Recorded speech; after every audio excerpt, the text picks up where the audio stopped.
Welcome everyone to Seek, Go, Create. This is your host, Tim Winders.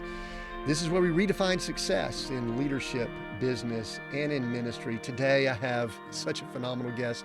So excited to speak to him. He's an author, so many things. I'll get to his bio in just a second. But the thing that I just want to share with you, first of all, for those of you that are joining us on Seek, Go, Create, is we love to have the conversations here, but we also love for those conversations to continue. So I'm going to ask that wherever you are consuming and listening to what we're doing right now, please continue the dialogue. If you are watching this on YouTube, please go down and add comments. Let us know your thoughts. Give us some feedback. If you're listening to this via podcast on all the podcast platforms, usually you'll need to go to our website or to one of our socials to comment. I ask that you do that. If you do go to our website, seekgocreate.com, we'll ask that you can actually go to the show page for this episode, where there'll be extensive notes, resources. The links that we talk about today will be there, but you can also go down and add comments there. Make sure we have your best email address so that we can stay in contact.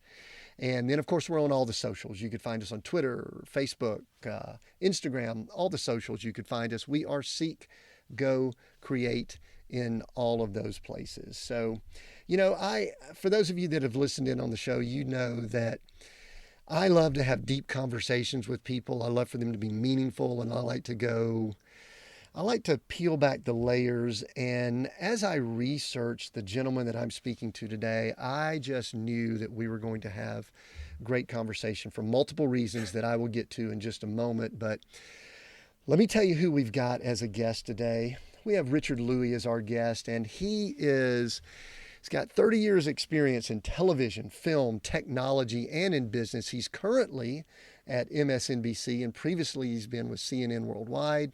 He's the first Asian American man to anchor a daily national cable news program, and he is a Team Emmy and Peabody Award winner. In addition to journalism, Richard's 15-year business career involves fintech patents. He's launched brands. He's been through all type of business cycles. He's lived, worked, and volunteered on multiple continents. He has so much going on. I'm so excited to speak with him. He's got a book we're going to be talking about. But Richard, welcome to Seek, Go, Create.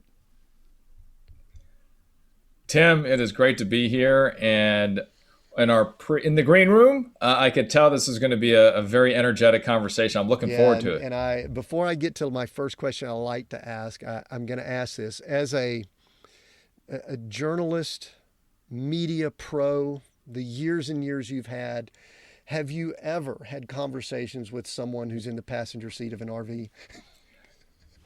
You took my first line away, because I was like, first of all, it's a great RV. I mean, ladies and gentlemen, just look at that. It is beautiful. I know that everybody who is a follower of yours, Tim, they may have seen this. I haven't. But what's the peak around the curtain, right? You're kind of curious what's the view, because your office, which is great, can be anywhere in the world. So no, I've never done that, and you've now given me an idea. Because this is all of a sudden looking a little staid, right? This whole thing behind me. Because you're in New York, and you probably have a huge palatial apartment in New York, right? Probably not. Yep. It's probably smaller than your RV, to be honest. Yeah, we're probably both at about 400, 500 square feet, something like that. But mine's on wheels. So Anyway, well, I'm getting a little ahead of myself, Richard. The first question that I usually like to ask, the audience knows, I give the bios, and your bio, I could have continued reading things. You've got so many accolades. You've done so much. But if you and I just bump into each other, it's casual, maybe it's even a business setting, I don't know. And I just say, Richard, what do you do? What do you typically tell people? Tim, I'll say I'm a journalist and a caregiver. That's very unique. Those are the two things I'll say. Yeah. So one of the things that we're going to do, and you know what I really appreciate? I appreciate your succinctness, because as a business coach, as someone who attempts to help people, identify what they do, many times, we've got 15 minutes of the podcast people answer. So journalist and caregiver, and I want to go down both of those paths, because I think that I think they're valuable to what we're going to learn about. And talk about. And I want to go ahead and give the listener a glimpse of where we're going. Anyone who follows us and listens in knows that I've got some questions that sometimes I get to, sometimes I don't, but I love to allow a flow to occur. And that's why we have more the long form interview formats. But I'll tell you this, that we'll talk more later about Richard's new book that he's got, but it's all related to the topic of selflessness. And so the theme that I saw develop as I was just doing some research was the theme of selflessness versus selfishness that I really want to discuss as we talk about a number of things. But Richard, I think I want to give people a glimpse of where we're going to go towards the tail end of the conversation first. And I would love for you to just share that caregiver role that I know from reading was related to your father. And then we'll probably pivot and come back to that later. Can you just share just briefly that story with us? In terms of my caregiving role, right, Tim? It was, I don't know if it snuck up on me, but it was not planned. But it informed me. And the first chapter is called Halftime for a reason, because I just wanted to take a breath. My father, when he contracted or was diagnosed with Alzheimer's, we knew he was always forgetful. Never, I would say this to his face because I love him, and I can say you're never going to be the sharpest tool in the shed, but your heart's bigger than Texas. And so as he started to progress, walking down that road of Alzheimer's, year 1, 2, 3, 4, I realized early on that I would have to be there for him, or I wanted to be there for him. So I walked into my boss's office, and Yvette Miley, and I said, Yvette, in my brain I was going, this is it, because we don't have part-time anchors, news anchors. We have 8 days a week or 25 hours a day. That's it. That's what you got, right? And so I was saying, I'd love to come up with some ideas. Let's work on this together. I love this company. It's been very kind to me up to that point. But then she says, Tim, well, Richard, I'm a long distance caregiver too. My mom is in Florida, we're in New York, and your dad's in California. Tell you what, let's figure this out together. And so here I am now, 7 years in, more or less, of caregiving long distance up until, recent times. I was going back 2 or 3 times a month. And that meant, when you got that, well, you put in more miles than anybody here in that beautiful, beautiful RV you got, but 300 to 500,000 miles a year.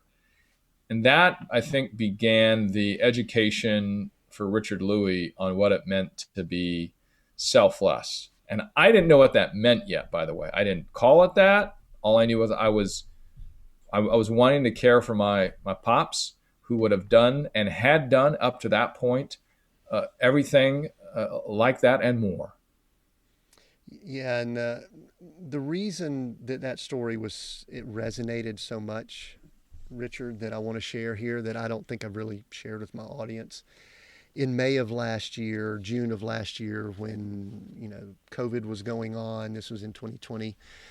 My wife and I drove cross country from where we were in Denver to Atlanta, where my parents were.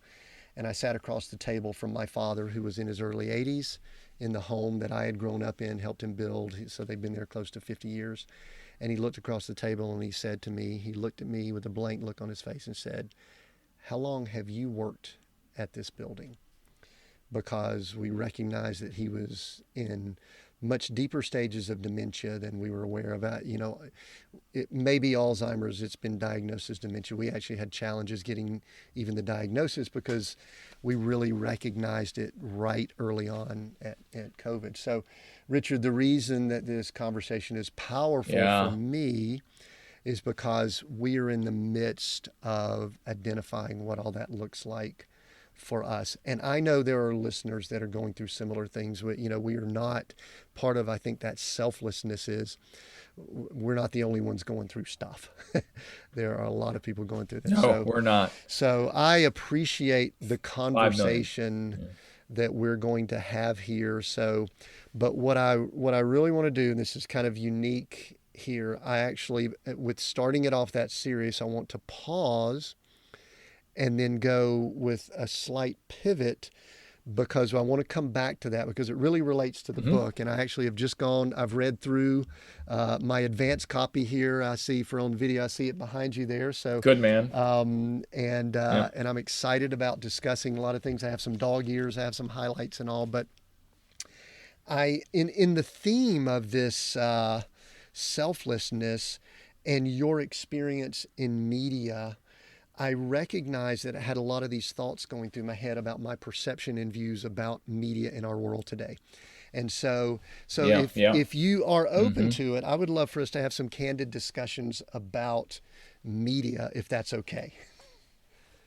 Yeah. Go for it. So my first thing that I would really love to I'm not going to give you my address, though. That's all. I'll say anything you want. Because my question, if people give me the address, is how big's your driveway? Because if you've got a 40-foot driveway, I'm going to come visit you. But Richard, let's start big picture right now, because even related to this topic of selflessness, selfishness, and all, some people will claim that the media doesn't really help.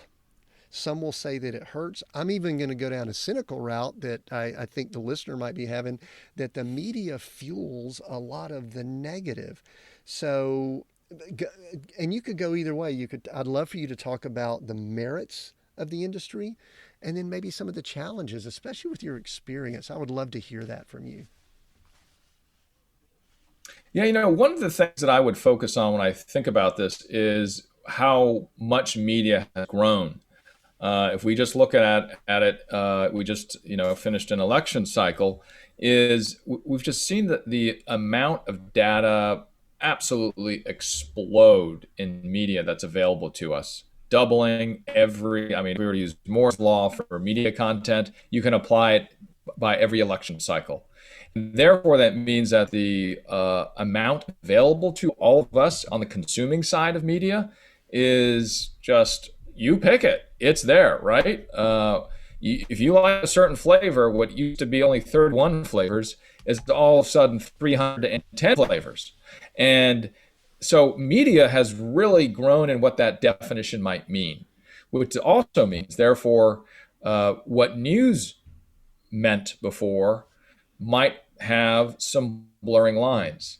What I know is that as a journalist, I'm not an opinion person. So I get up every day and I try to find the news stories, the facts, and we work at them, and they're very expensive. And when we think about the media space, yes, you've got opinions, you've got truth, you've got untruths, you got falsehoods, you got everything else in between.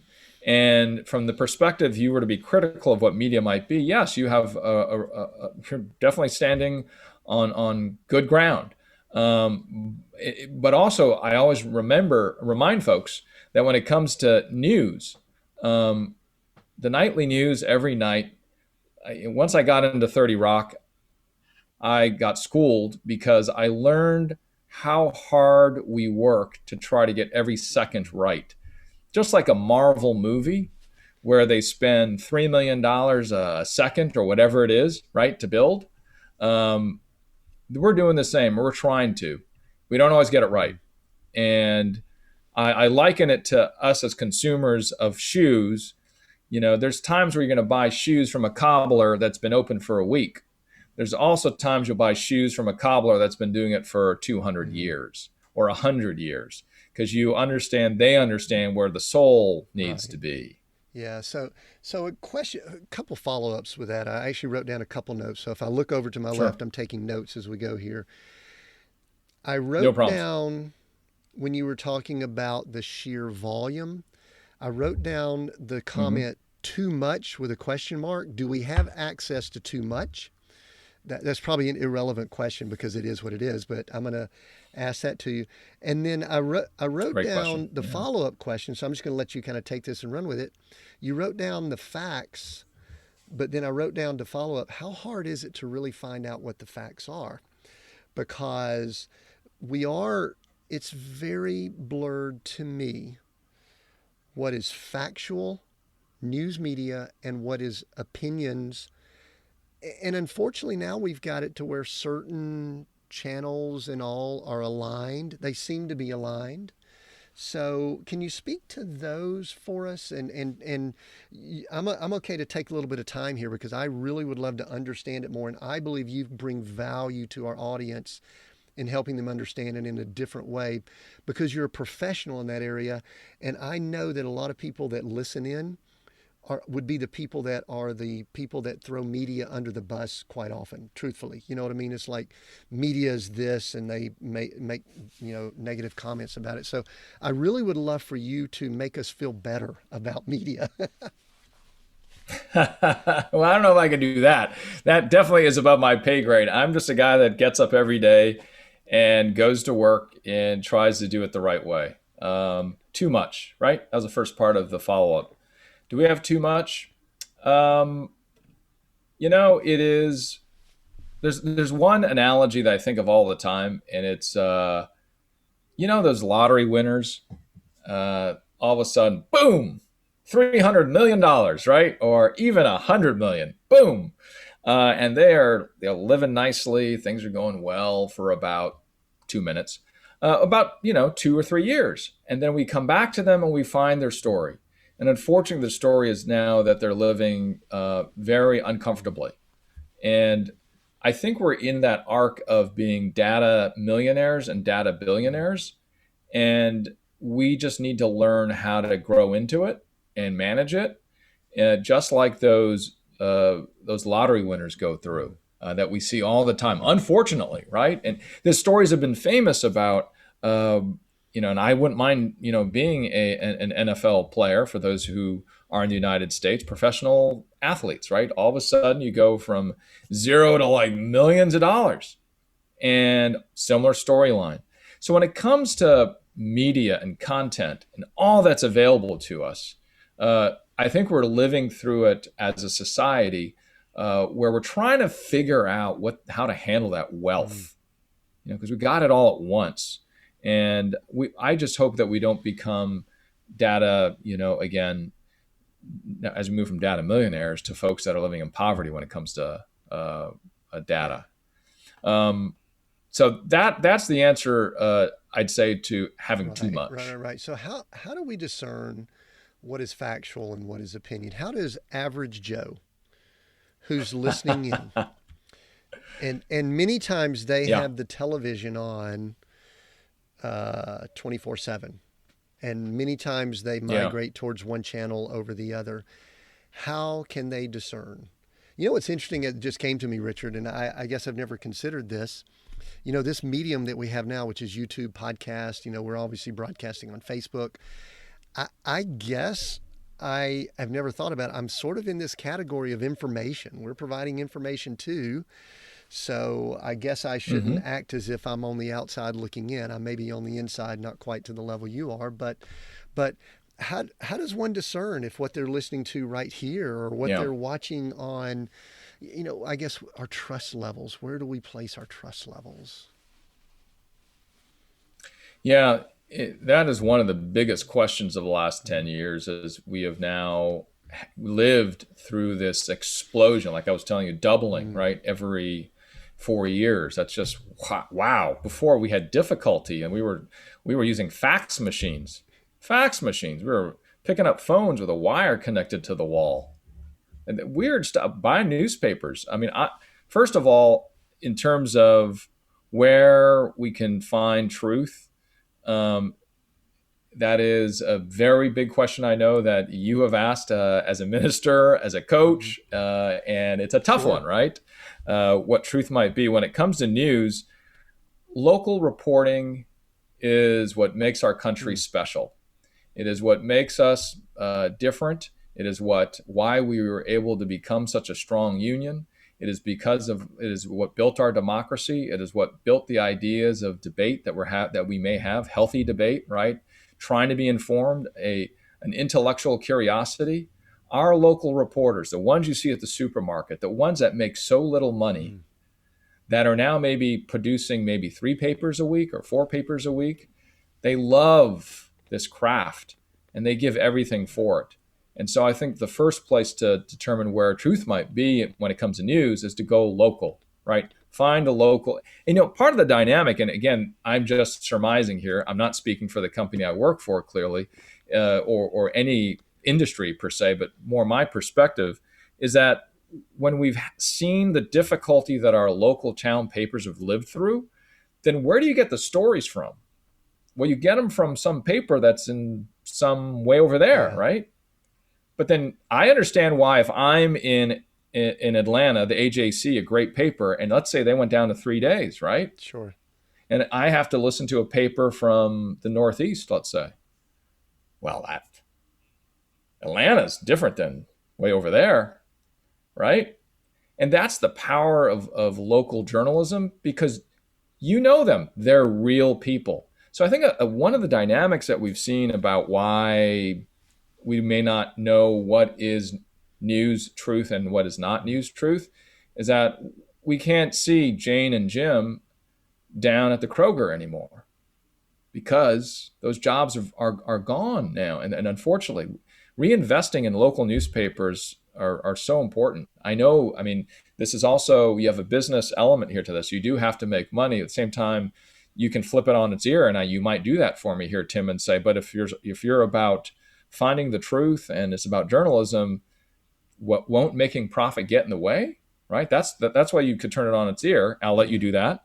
I'm not going to argue with myself here, because that won't be any fun. But that's just one idea of where you can find truth. And then one last thing here really quickly, Tim, is when I talk on the topic, because I've been teaching a high school journalism course, or summer camp, I should say, for 12 years. And what I challenge those students with is, how long do you spend buying a new pair of shoes or a new phone? And then they'll tell me, maybe 2 weeks, maybe a week. I use phone more often now. 2 weeks is probably the average. I said, how much time do you spend before you decide this source of information is good? Oh, about 2 minutes, 2 seconds. I mean, the point is, the great part of our democracy and our capital system is that we have all these choices, but we should spend more time, I think, really shopping, picking every 6 months or every year. What are the 5 sources I really trust? Those are for you, Tim, and for every viewer. Those are yours. Yeah, I think there's something we'll talk about later that I actually picked up from the book. It's a word that I use, which is confirmation bias. I always ask myself, what are my dogmas? What are the things that, because of the way I was raised or the time that I was raised in, and you and I are going to talk about the 80s here in just a moment, about how it fed into selflessness or selfishness. But I agree with you. As most people, we put no thought into what comes across our eyes, our eye gate, and that we then consume it. And we also, there's these algorithms, there's the business piece of it that we're not going to go into here, but I agree with you.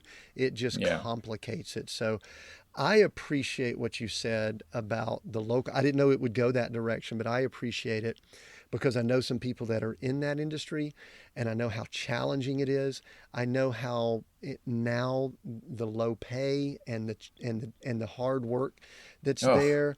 And so anyway, I admire, and I'm hopeful that they can make those models work, because I'm a business model guy. I know your business background, and I know it's very difficult. And now these newspapers are, they're being bought out, they're conglomerates. But, I remember growing up where we just flipped on the channel and we watched about 30 minutes of Dating Myself, Walter Cronkite, and, the local team, and we knew what was going on. We felt comfortable with it. We trusted it.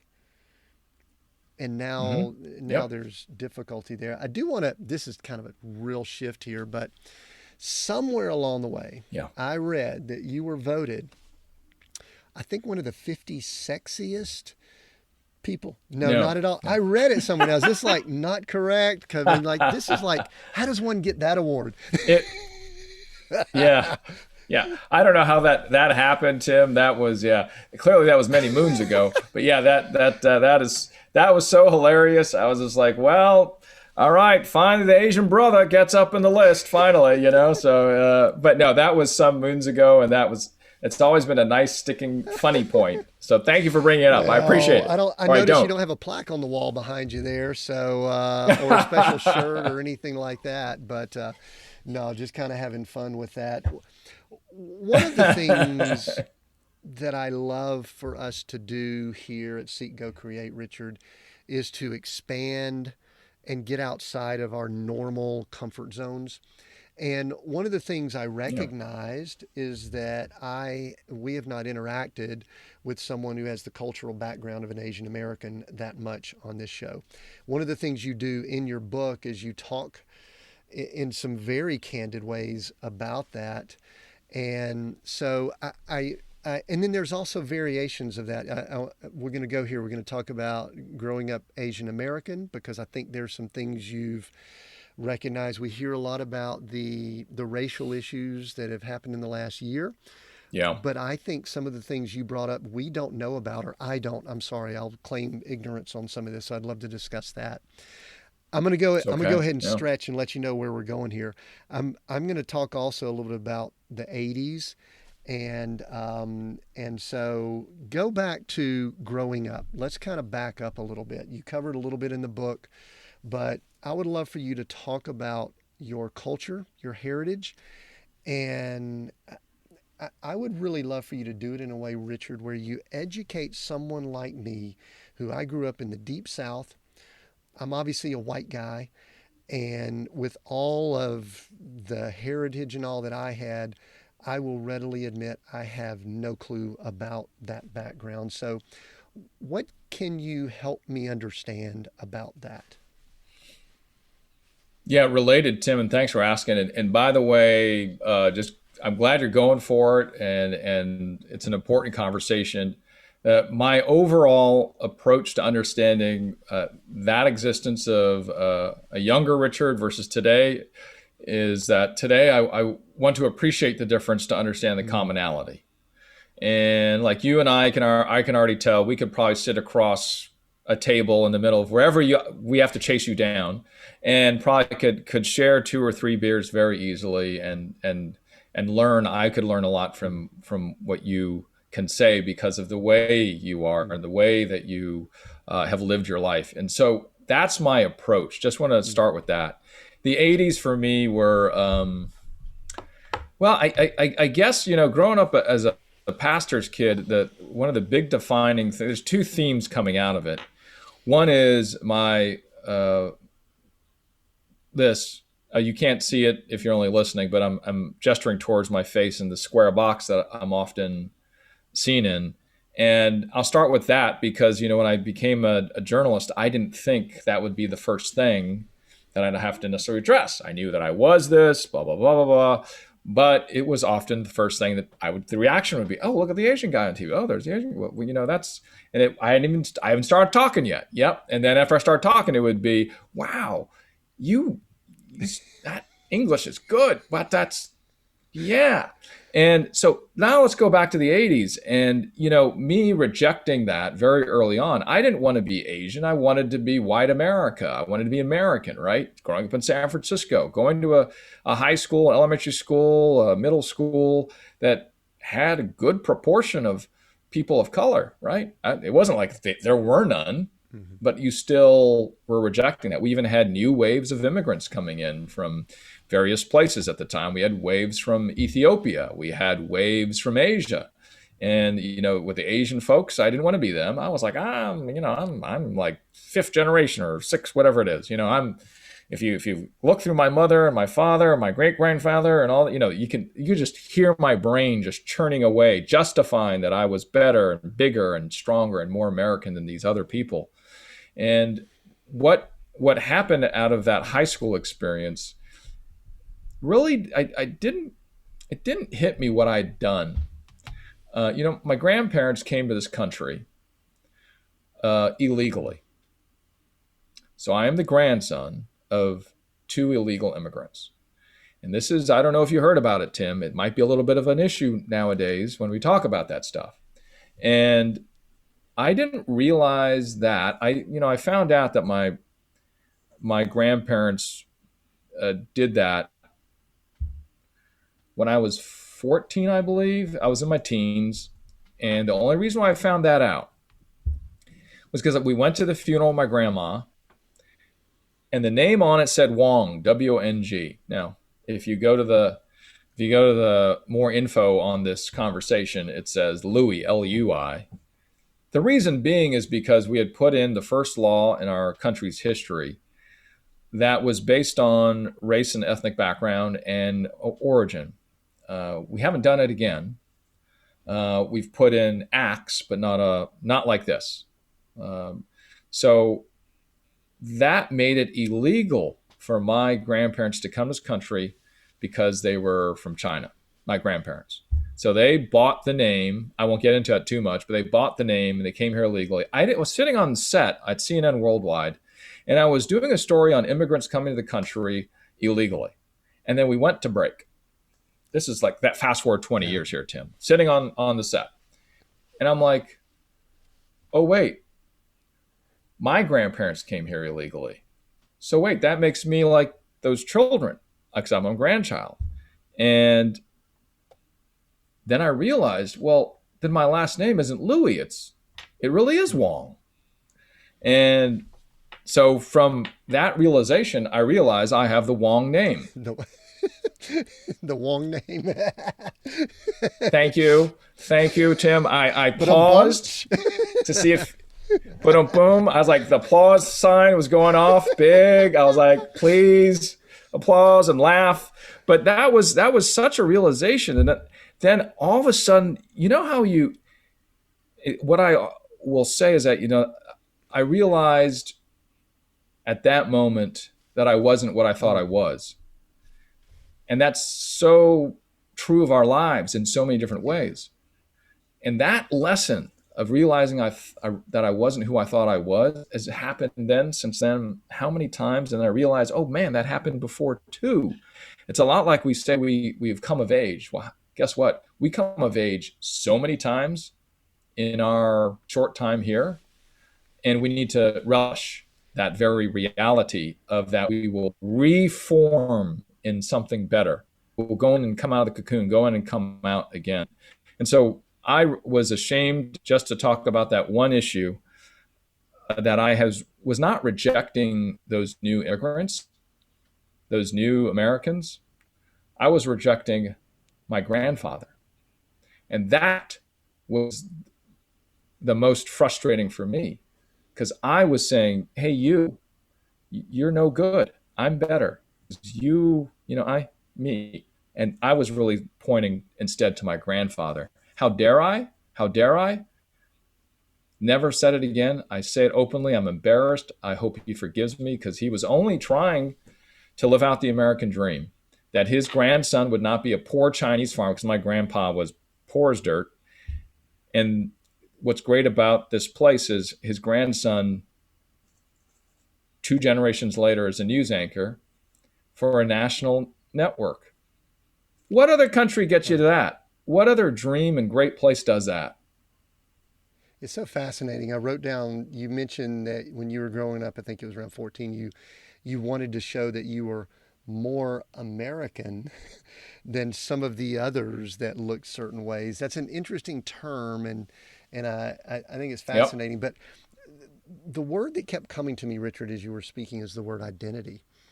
And we have so many levels of identity that we try to latch on to. And obviously there's some spiritual identity that we can have, and, preacher's kid. So we know you grew up wealthy and everything was awesome in your life because you were a preacher's kid, right? Because preacher's kids live. I wanted to see if you were paying attention. Wealthy in heart. Wealthy in heart. Wealthy in heart, my friend. Yes. There you go. And then this whole identity of, the legacy of where you came from, all of a sudden there's questions there, because we're getting a little bit ahead to the book, but did that have any impact on your awareness of selfless or selfishness at that time? And I haven't forgotten about the 80s, because I think the 80s are significant in this conversation, because they also have an impact on me, but identity related to selfishness or selflessness.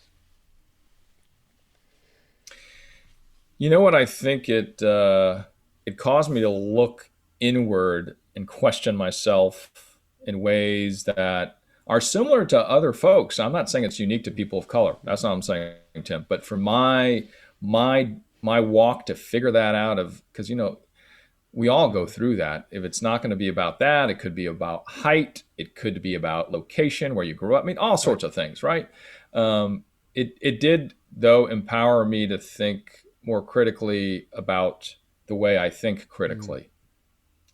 Was I a critical thinker? No, I wasn't, right? I wasn't so good at it. And that's why I look back at that time. But it only took me, from birth to 35 years to figure that out, 20 years from the time that I had done that. And here's this great guy, my grandpa, trying to help me out. So yeah, I think that's what that experience helped me to be critical about the way I thought critically. So that's good. And I do think I want to acknowledge, we actually, unfortunately, probably one of the mistakes we all make is we try to generalize and we put identities on groups and people, and everyone has a story. I mean, I was just thinking as you said that my wife's situation is, she was from a broken home, and, that impacted the way she was. And so everyone has it. Sometimes we try to group people together, but I want to go. Yeah, it's natural, but not good. Is what you're saying, right? And also, sometimes it goes back to the original conversation of media, because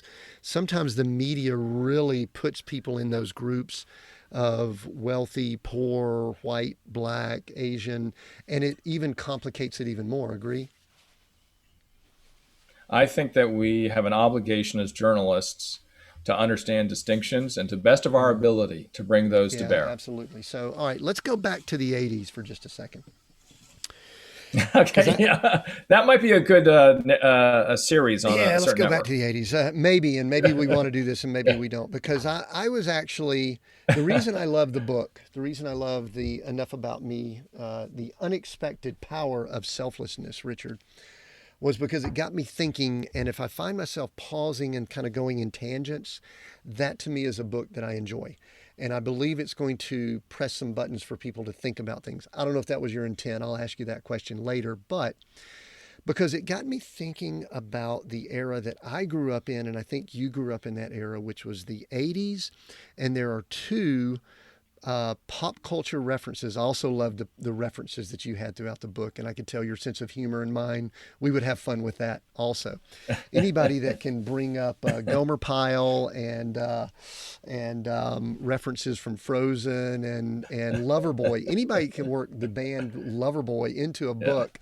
We're teasing people. They're going to have to get the book to check this out. But I'm thinking of the 80s, and I'm thinking of, you're good. They are. But I'm thinking of two things that probably made up a good bit of who I was. One was, there was a movie called Wall Street that Michael Douglas played in, his slick back hair, and I could still see him standing by the window, doing this speech and saying, "Greed is good." And he was talking about that movie Wall Street. It really was a reflection of the 80s and the Reagan era and different things like that. And then there was another show that I've referenced as I've done talks and I've speak, and I've even used it a few times on the show. Sometimes I say the show's wrong, but it was Michael J. Fox was in a show, and it wasn't Growing Pains, it was Family Ties, where he played Alex Keaton, and he was this young, hotshot high school kid, wore a tie, and he was going to succeed, didn't care who he stepped on and all that kind of stuff. So Richard, that's a paradigm. That's kind of where we grew up. Is the challenge with the selfishness versus selfless, do we have a lot of roots of that in our generation that grew up during that time? And I know each generation has their own issues, but are we bearing the fruit of that now? Yeah. Ooh, boy.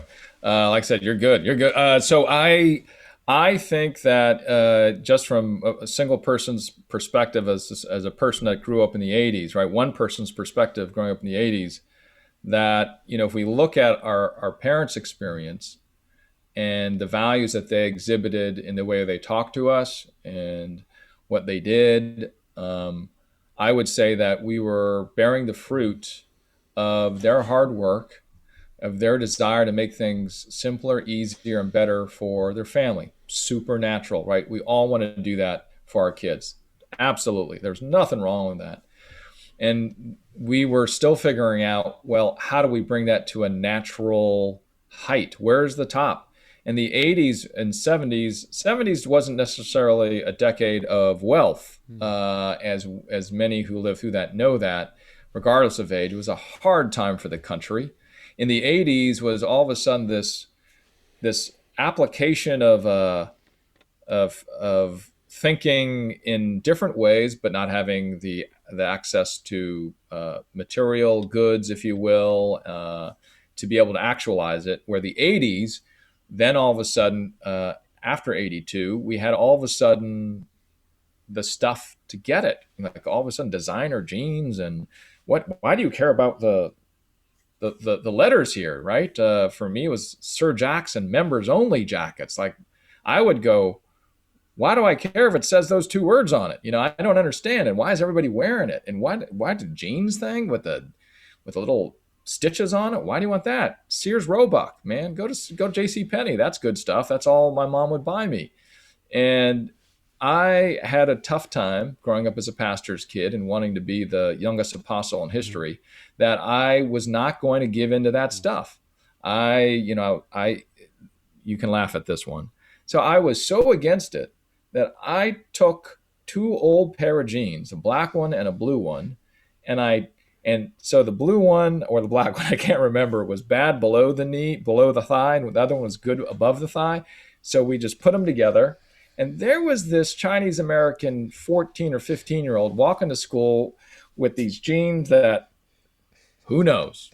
But I was against that stuff. And that was the beginning for me existentially, by the way, because I saw all these folks, and I would go to Christian camps and stuff, and I'd see more materialism. And I was just like, I don't understand. I don't get it. I don't understand. But yeah, I think your question about, was that the beginning of me? Right? Because materialism was, look at me. Hey, look at me. It's me. You brought up two movies that were icons of that time. And we just kept on perfecting it. How to really market me. And it's not one generation's fault. No. This talk about millennials being the me generation. Guess what? I'm sorry. It ain't that generation. It is all of us together living through it. You cannot narrow it down by age. You can't. You can maybe, as you have, Tim, narrowed it down by evolution of time, a period, right? And if you've lived through it, you might have seen that. And I think that as we talk about selfishness, as I say now that we're living in a selfish pandemic, it is because we are reaching potentially that perfection of perfecting the individual, and why I matter more. And I wrote in an op-ed on Monday about during this recording, but at the time I basically say in this op-ed, what I think matters more than what you think. Of course, I'm just the general expression of what meism is, and being a meist. Is that what I think matters more than you, what I believe matters more than you, what I do is better than you, and you don't deserve this country, you don't deserve those things, and what I think overrules all of that. And that's not what we need to be, right? We need to be where we can work together, and we've seen some amazing things of all sides working together in the past. So yeah, I mean, to agree with what you're saying, yes, I think 80s, and maybe it might be because of our bias of growing up during that time. But if you look at the history, it wasn't like the 60s were of extreme wealth. 80s where we had a lot of wealth. We threw all that wealth on whatever, our parents wanted us to live better than they had and other things like that. And those things continue. And that's just, again, that's really when we were around. But one of the things that I love to, I guess, ask about, Richard, and I know we've already talked about the situation with your father, and maybe this will be a good segue either back into that or maybe something else. Sure. I've observed with myself that there have been catalytic events. I think people can change in one of two ways. Number one, they make a concerted effort to make a change, or number two, a catalytic event occurs and forces it. As much as I'm in the industry, leadership development, personal development, coaching, catalytic events have caused the most change for me.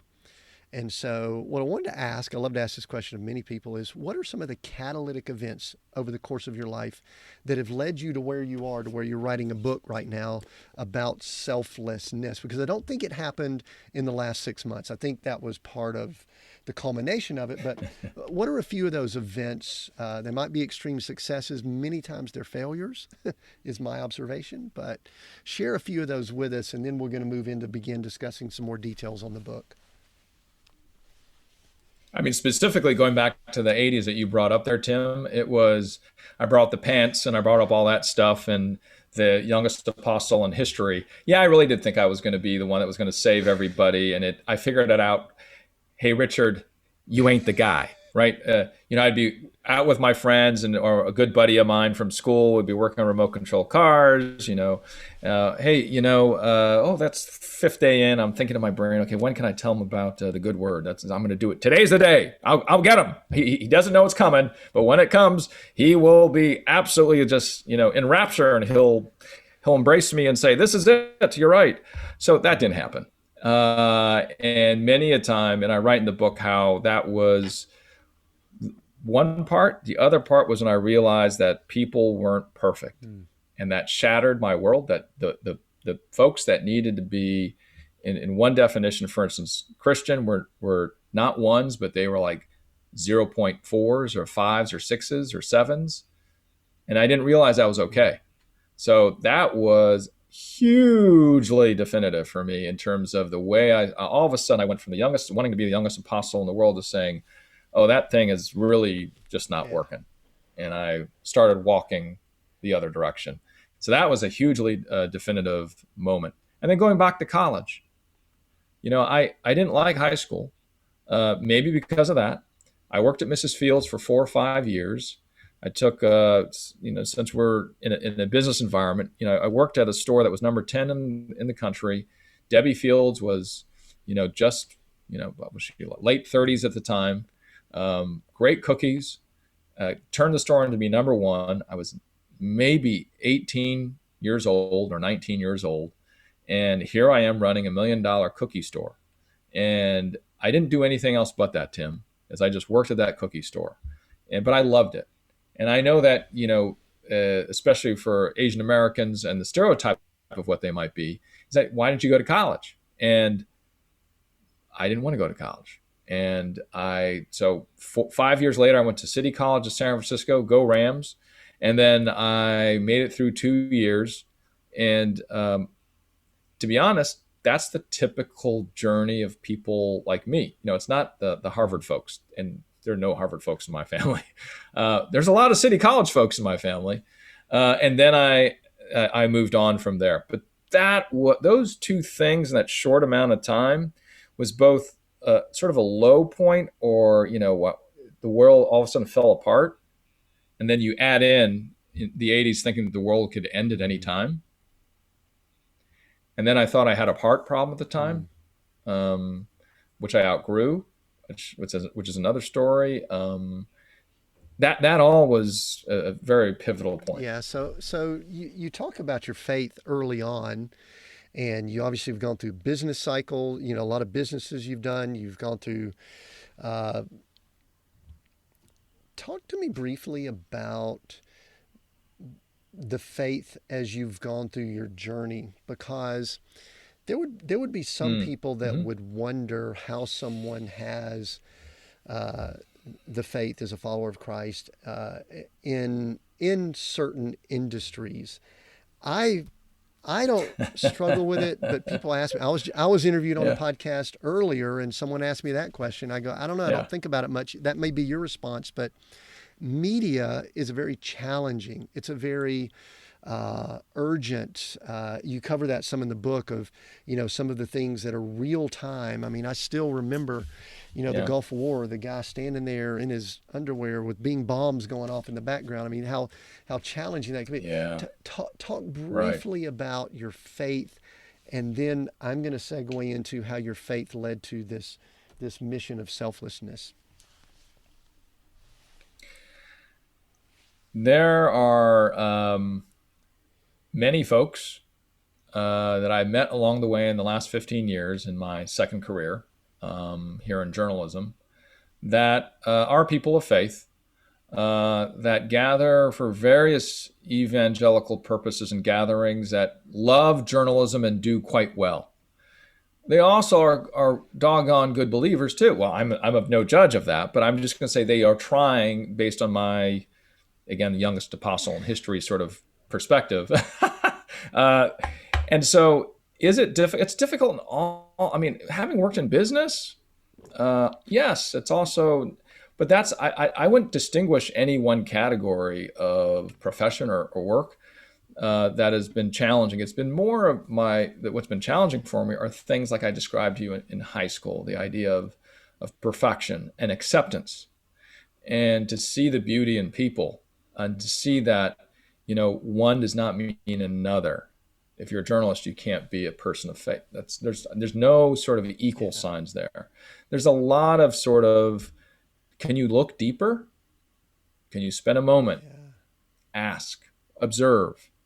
I don't bring it up. You could know me for 10 years in news. In fact, with this book is the first time I'm ever talking about this stuff openly. Because after that cycle as a younger person, now it's just for me. And I respect everybody who wants it. It's for you because it should be. And it's your thing. And I apply that for myself and I apply that for others too. In other words, no generalizations. I will only say that I've seen a lot of the folks that I've seen in other businesses and in church that I've seen in 30 Rock and around 30 Rock. Sometimes it's like caregivers. Just let them know that you're caregiving, and all of a sudden they say, "Hey, Richard, do you know what? I'm also a caregiver too." Or, "You know what? I also lived through that too, Richard. And I had no idea. We were in the trenches together, but they only are sharing it now because I decided to share it." Right. And so that kind of leads to the book that I want us to discuss in our last few minutes here. First of all, I hate to use a question. It seems somewhat trite. Why did you write the book? But to write No, a it's not. book Yeah.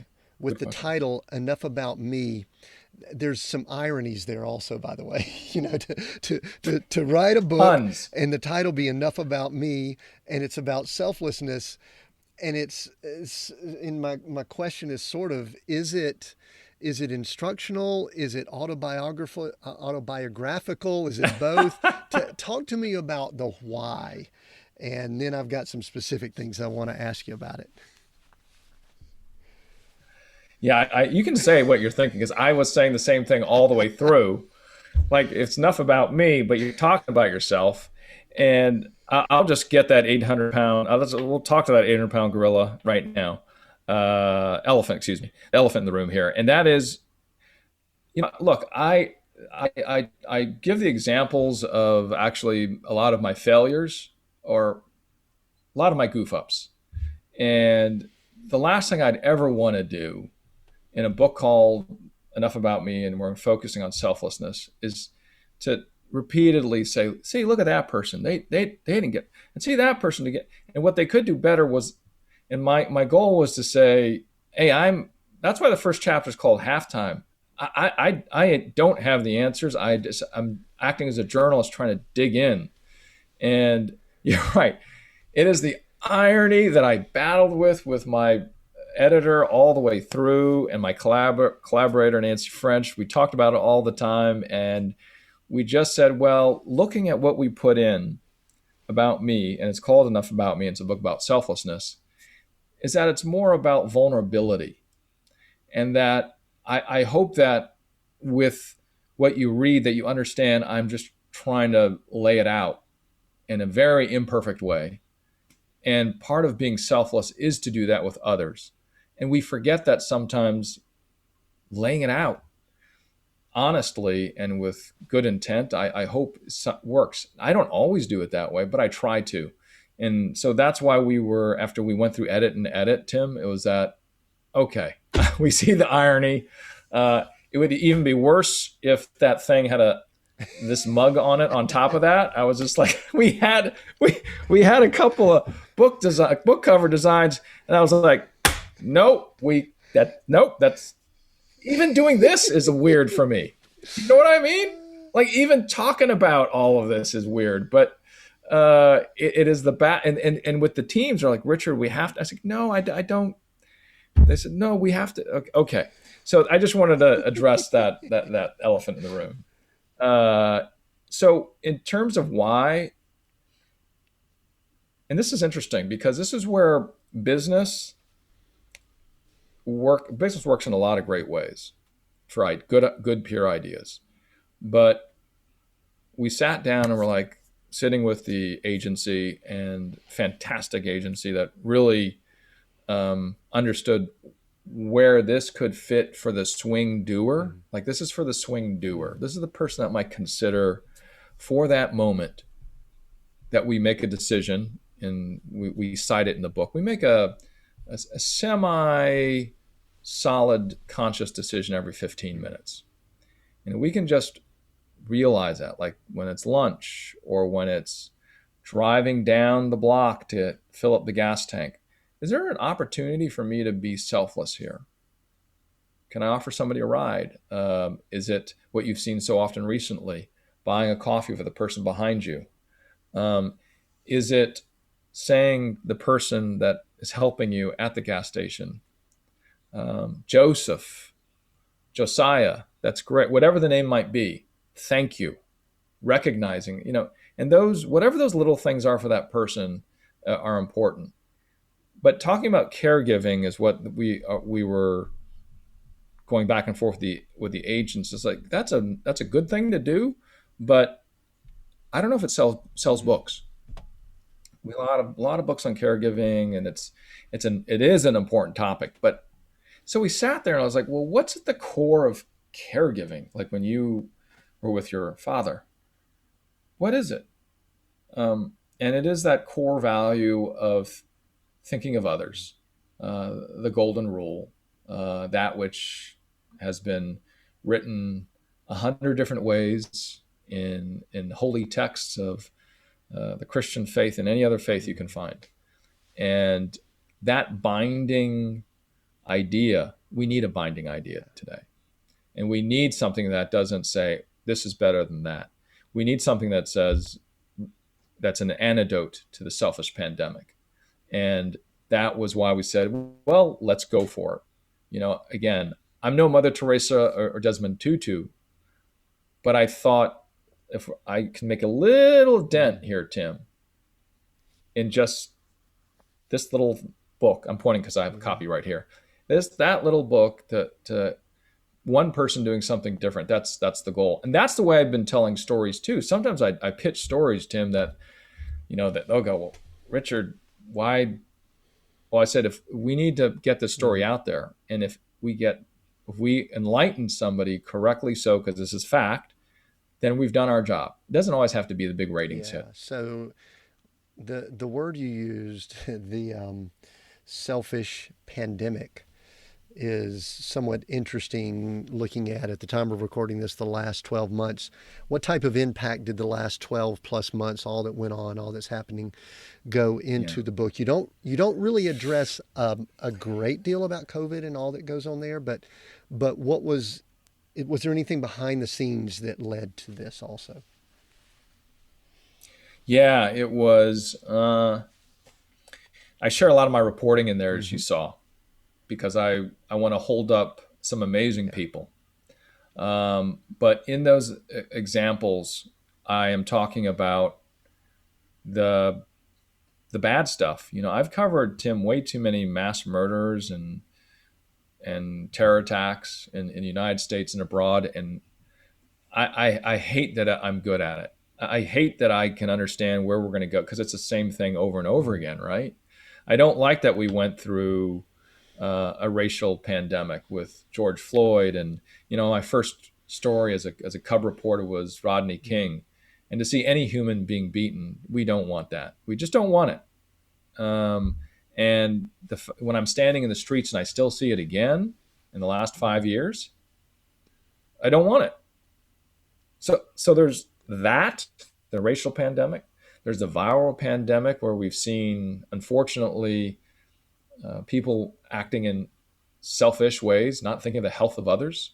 And then we have the very storylines that I've had to deal with. That led me to say, well, in addition, how easy it is for us to hate on somebody, to move to violence.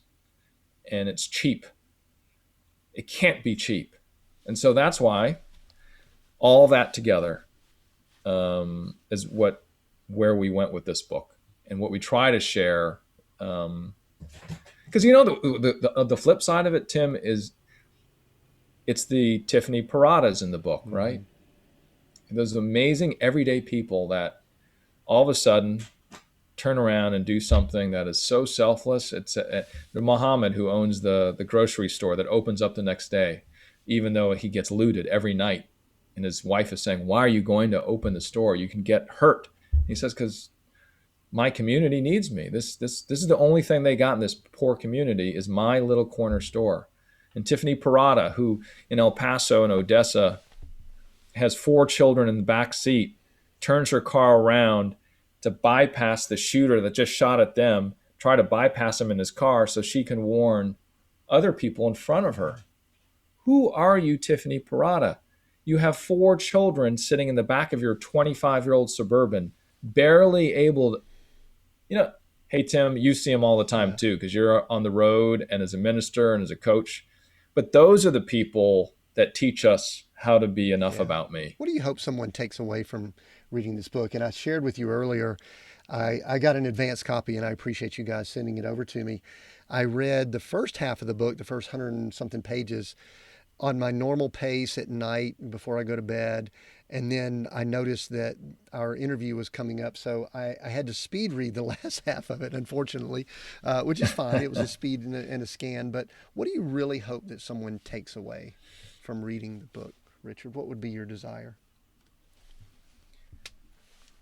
That, enough about me is not a mountain, but it is a step every day. And that it builds a muscle set so that when the big things are there in front of us, that we can do the big things. For all of those fantastic healthcare workers that we've seen over the last couple of years, why did they go into the next day? We saw the videos of they're talking to their cameras saying, I'm worried, I don't have the right stuff. And then your brain goes, right, Tim? You're still there though. And they built up that muscle set of selflessness every day because they are healthcare workers. And so going in the next day, once COVID hit, was not for them really. They may have thought twice, but they still made that step. But the only way we get to that strong muscle to do heroic things like that, I believe, is that little step every day.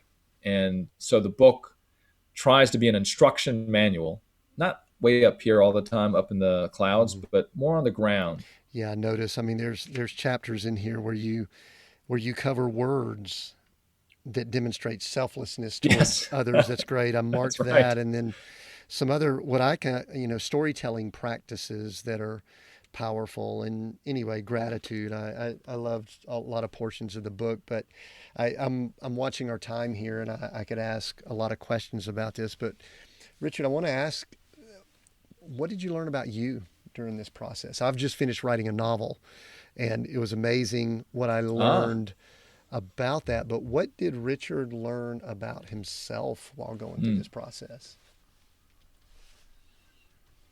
How much work I got to do about myself. So you're not the expert. See, a lot of people will think that if you write this book, you're the expert and you're going to buy them coffee and you're going to do all these things. No, sir. No, sir. The one thing I learned is that I'm a work in progress. That's what I learned. True. I'm absolutely being honest with you. I just every day I'm like, well, okay. I said okay once every 15 minutes. Okay, Richard. Now, okay. So how should you do this? How should, all right. I just said I think. Why is it I? Why am I saying I think? Wait. Why am I using a get word, not a give word? Mm. Why am I doing that? Right? How come? Wait, Richard. So that's what it's the difference after I writing it. love, here's what I love about it. And I was in the midst of reading it and reading other things and prepping. And last night, for those that can see over my shoulder here, we have a water filter back in the back on the kitchen counter. And my wife was trying to change it out and she can't quite reach it. And I could hear her kind of straining, and I kind of got up from my office here in a bit of a huff, and I walked over in a very short tone, very selfish tone, and said, "Let me do it. Stand back. You can't do it. Blah blah blah." In the midst of Oh. reading the book on selflessness, which goes to show, Richard, how there's so much in our world and our culture and our society that's pressing against that. So I appreciate the book just to let us know that we need to be constantly working at it, in my opinion. Agree? I totally agree, and I hope that you, Tim. I'm sure she forgave you, but we put some cartoons in there as well, and we put some poems in there too, because there's lots of different ways that we can talk about these ideas, and that's why you saw the cart. I'm sure you were like leafing through and you're going, "There's a cartoon in here. Why is there a cartoon?" But the purpose was that because this is not a book that's going to be saying it's not going to be medicine. That's Yeah, not the that's good. approach. And I appreciated the humor and the things like that we already talked about. Richard, I could talk to you about a lot of things with this, but I know that you're in a role, in a position where uh, you ask questions a lot of times of other people. So, kind of as my last almost question, I've got a couple quick ones we're going to wrap up with. I want to ask you, is there anything that you really wish that I would ask you? A question that you say, boy, I wish people would ask me this question. You have been so good and thorough and thoughtful. And I like to ask questions. That's what I do for a living, and Yeah. you do too.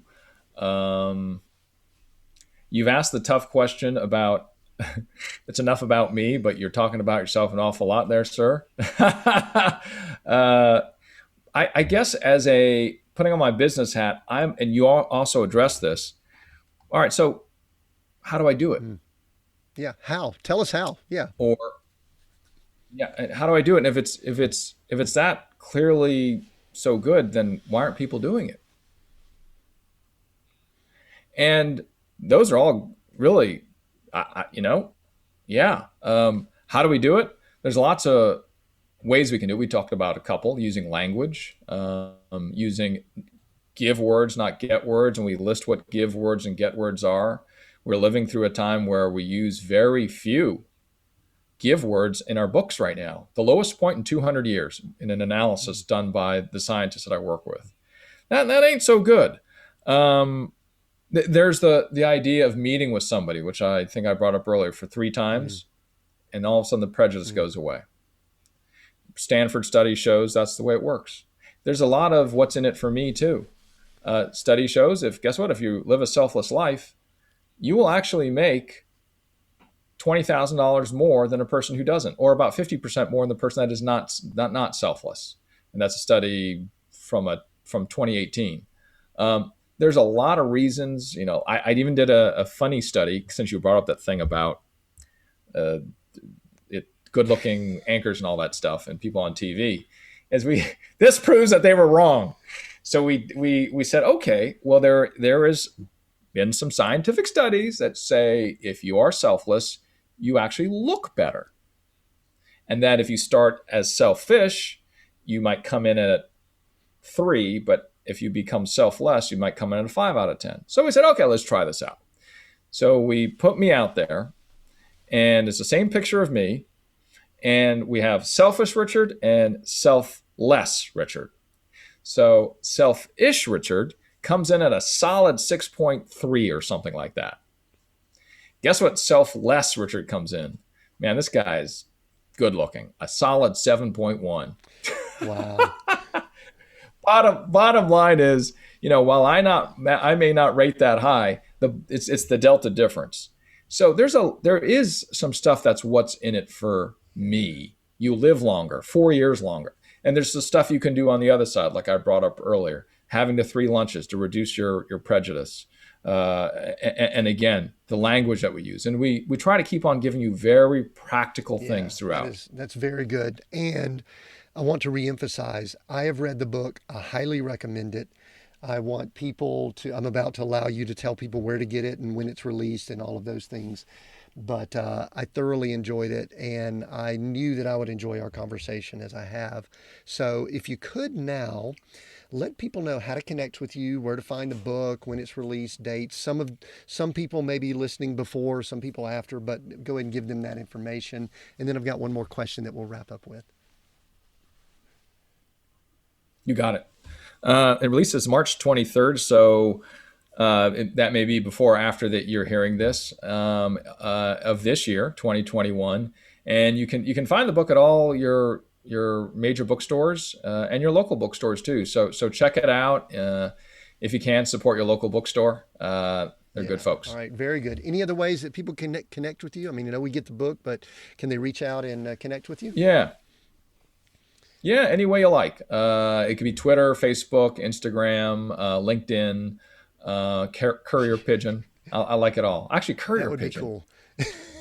Try that, yes. Would it be at Courier Pigeon or Louis? Would that be what your hashtag is there? So anyway, Richard, what a fun conversation. And I have so many kind of funny things. You and I'm glad we stayed serious because we could have had fun. I kept envisioning your book cover with your picture on it and the subtitle of, sexiest news anchor alive and enough about me, sort of a mini mockumentary. But I highly encourage people to get the book. I'll wrap up in just a moment here, but our final question I like to ask, Seek, Go, Create is the title of our show. Those 3 words, they mean a lot to us. We've shared them on the show, but for you, is there one of those words that jumps out to you, or which word would you put above the other 2 at this time, and why?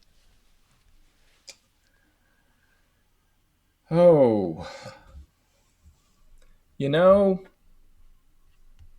because the opportunity to be selfless is an everyday thing, I would say go. And why? Because it's an everyday thing and we just need to do it. Go. It's not, we lay out the science behind why it's good to do it, how to do it, what things do work. But often we just don't act on it, and we know it's there. It'd be different if I was saying build a rocket ship. All the parts, right? 1 million parts, 10 million parts, but the parts of selflessness aren't that many necessarily, or aren't that complex necessarily. So go. Yeah, I love that. Richard, thank you so much. I knew this would be a rich and deep conversation. If you're listening in, I know it's been a blessing to you. We'll include all the links so that you can find the book and find him down in the notes. So make sure you follow up with that. And just as I encouraged you at the beginning of the show, continue this dialogue. I love that we've had a nice hour plus conversation, but I love to continue the dialogue. I would guess that there are many things that we conversed and talked about that got you thinking and got you wanting to ask questions. And so I encourage you to go to our socials, go to the website, and just continue that dialogue, and definitely get a copy of Richard's book. And next week, another new episode. So make sure you listen in to Seek, Go, Create. And until then, continue being all that you were created to be.